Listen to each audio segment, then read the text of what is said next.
in, back and forth. We told you it was coming. We told you we were reviving it like I don't know what would you revive? No, you started it. You gotta finish the analogy you're gonna do. Reviving it like the Patriots are trying to revive their Super Bowl winning season. That was a bad one. I don't know. They're still 11. Oh, you know what? You know what? Happen. Reviving it like the Cowboys are reviving their playoff hopes. Fuck you. Yeah, it's it's good to start doing the podcast again or the YouTube or whatever you guys want to call it. I personally like doing this a little bit better. On the radio, the mics aren't set up right now. We had to take them down, but when we're on the radio and we're on the air, I can't cuss, and that's a very tough challenge for me to go. A duration of 1 to 2 hours without saying a single cuss word. Matt sees the struggle day after day, and then sees the veins popping out of my neck and my forehead because I can't, drop a couple F-bombs here and there, especially when we're talking about the Celtics or whatnot. So it's very tough for me. For here, now you guys get to hear a whole 15-20 minutes of vulgar language from Joseph Gallegos. So I was gonna say that's the big piece to this to me. Man, and I thought AA was tough for you. Shoot. I mean, yeah, it's nothing compared to. It's a tough 1 to 2 hours. Yeah. All right, it's a tough 1 to 2 hours, and inevitably, I'm sure my streak will be. We've been on there for about 11 weeks, haven't cussed once. Inevitably, I'm sure that streak will break, but luckily Matt has a dump button over there. Yeah. So our jobs can be saved. So, it's in Matt's hands. Our careers are in Matt's hands right now. Matt, that's asking a lot. That's a little scary itself. Yeah. My career is going to be in his hands. That's right. Go ahead. What we got on the show today, a little bit of NBA, a lot of trade rumors are flying around, got some interesting matchups coming up this week, including Thursday, Lakers and Bucks, the two best teams record-wise in the NBA currently squaring off with each other. Should be a fun watch. Was going to do NFL, then a lot of teams forgot how to play football. Our picks went to crap, and that's pretty much all you need to know about Week 15 picks from Joseph and Matt. Fuck the Redskins. Raiders go to hell. Seahawks. I hope Russell. No, I'm not going to say that. I'm not even going to finish that sentence. I hope you lose in the playoffs. That's a little less rude. What was about to come out of my mouth. So. That's usually what happens when Joseph's about to curse on the radio. By the way, just in case you guys were wondering. He starts. I don't think I should even say that on YouTube. Right? Yeah. It was pretty fucked up. So yeah, exactly. I hope you lose in the playoffs, Seahawks. There you go. In agreement with had all those teams. If there wasn't a camera, I would have finished that sentence. Yeah. My TV may or may not have a few holes in it after watching some of these games, but nonetheless, we're back in business for Week 16. But more importantly, we've got trade rumors flying around in the NBA, and most of bullshit. I was gonna say it's the Twitter bug.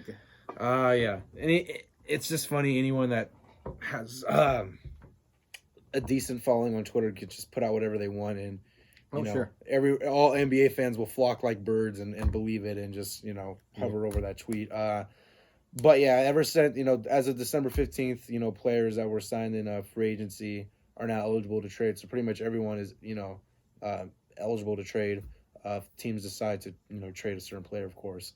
And from 12 a.m. on December 15th, I've just heard a lot of crap from Drew Holiday to Kevin Love to the Clippers, and Joel Embiid may get traded, and Karl Anthony Towns on the move. It's all bullshit. There are a couple ones that may have a little truth to it. I think the Kyle Lowry one may have a little truth to it. The Raptors want to clear up cap space to 2021 to position themselves to get Giannis, maybe get some other additional assets for Kyle Lowry. That's why they signed him on that extension, so it'd be easier to trade him. I could see Kyle Lowry maybe going to Utah, as the Mike Conley era doesn't seem to be working right now. I think Kyle Lowry would be a better fit personally overall. You also have Kyle Lowry potentially going to the Clippers. Clippers would have a lot to do to make that salary match. Probably Mo Harkless, Montrezl Harrell, and someone else, and that's kind of a lot to give up. So I don't even think that will happen, honestly. Maybe the Timberwolves probably seem like a more realistic option. They're on the verge of being that team that could, contend in the playoffs. You get Kyle Lowry, he certainly helps you do that. So maybe even Philly. Maybe even they finally put Ben Simmons at the position where he belongs, power forward. They go out and get, Kyle Lowry, play for his hometown in Philadelphia. That's probably not going to happen, but just a suggestion to Philly because it'd be nice to have a point guard that can actually shoot the ball, and that teams don't leave wide open at the 3-point line like they do to Ben Simmons. But yeah, I'm sure the next couple months till the trade deadline, which is February 7th, I want to say, you'll hear a lot of bullshit from Joel Embiid to LeBron like last year. I saw there was rumors going around that the Lakers are going to trade LeBron last trade deadline season. So just don't believe everything you see. I'm sure there'll be a lot of movement, but Matt. Joe's right on the whole trade thing.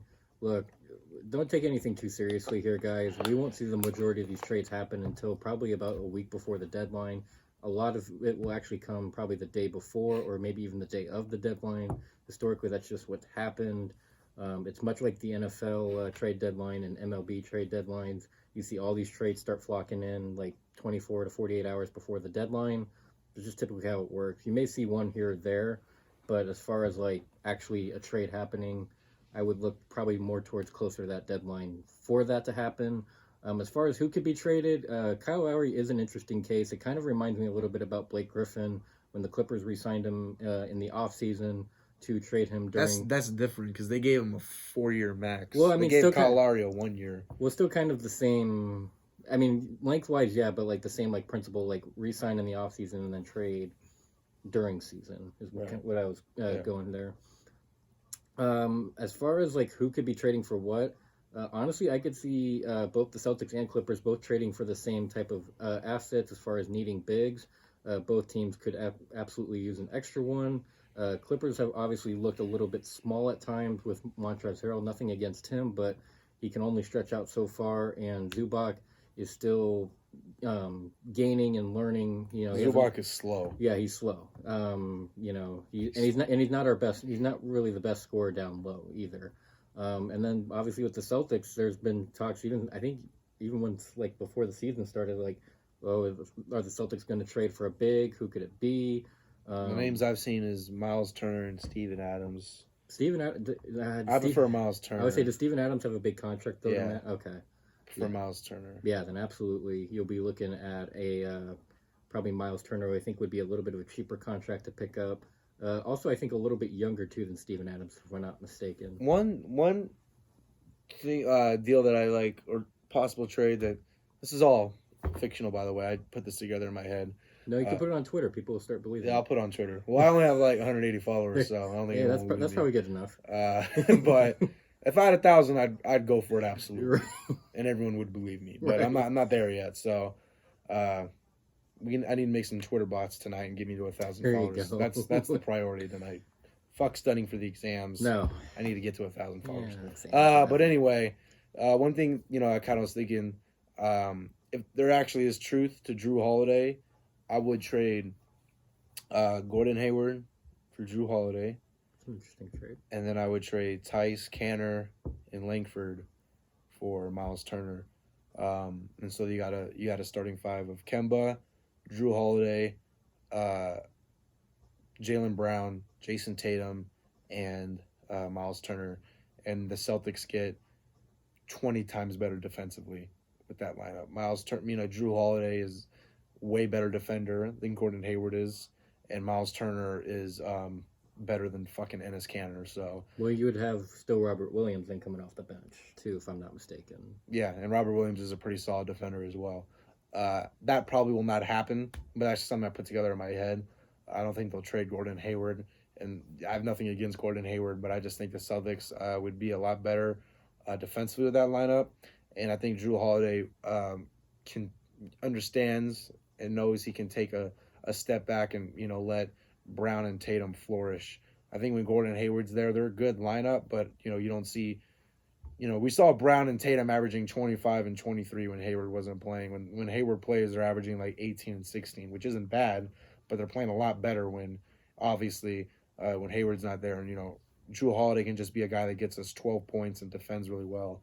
And then Miles Turner, obviously the shot blocker that can also get you double doubles. So that's just something I came up with.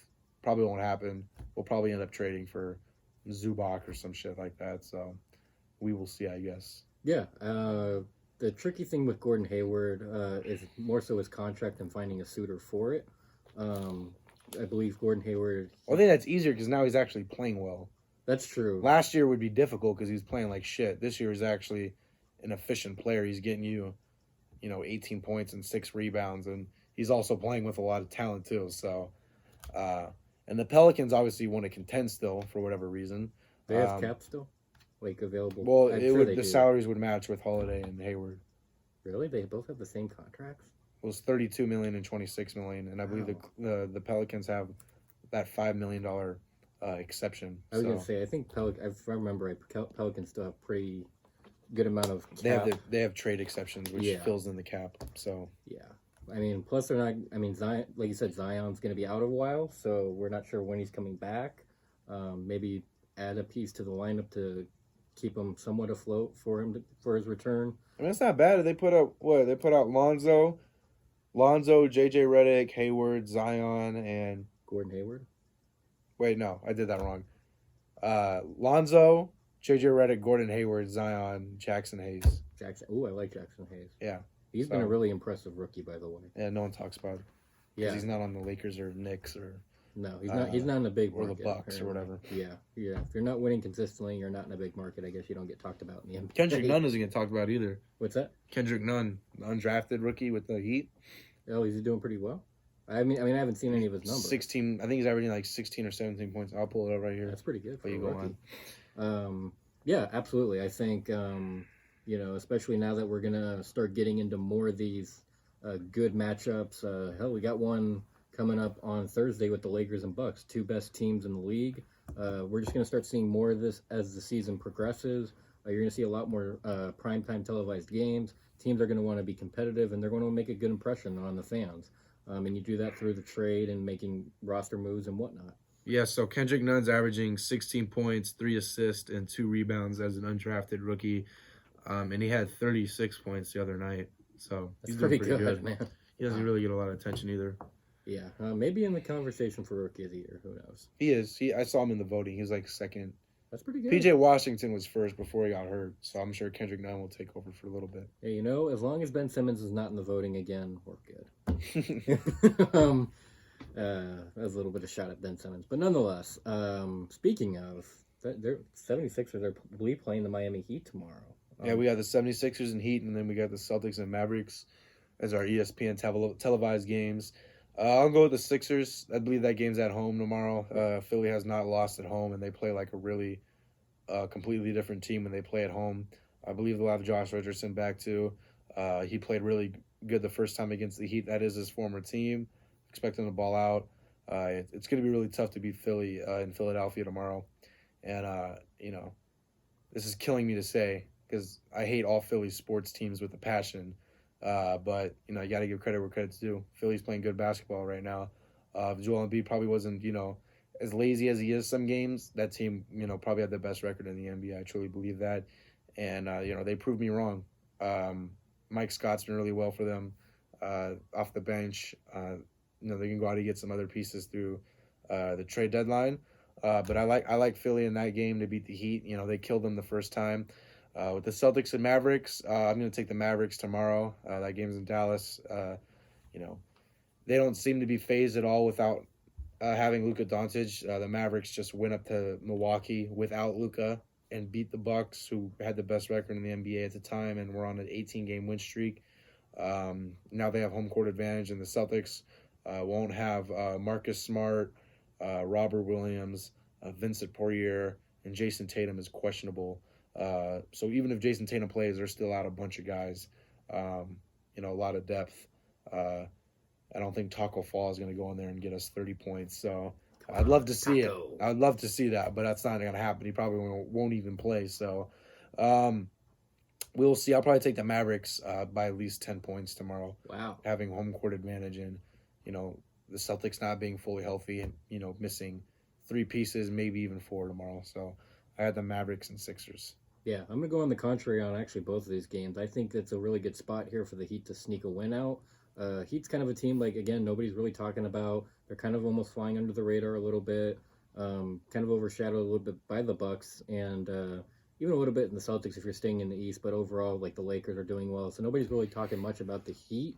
They are playing good basketball as a team, and I think they could catch Philly off guard here.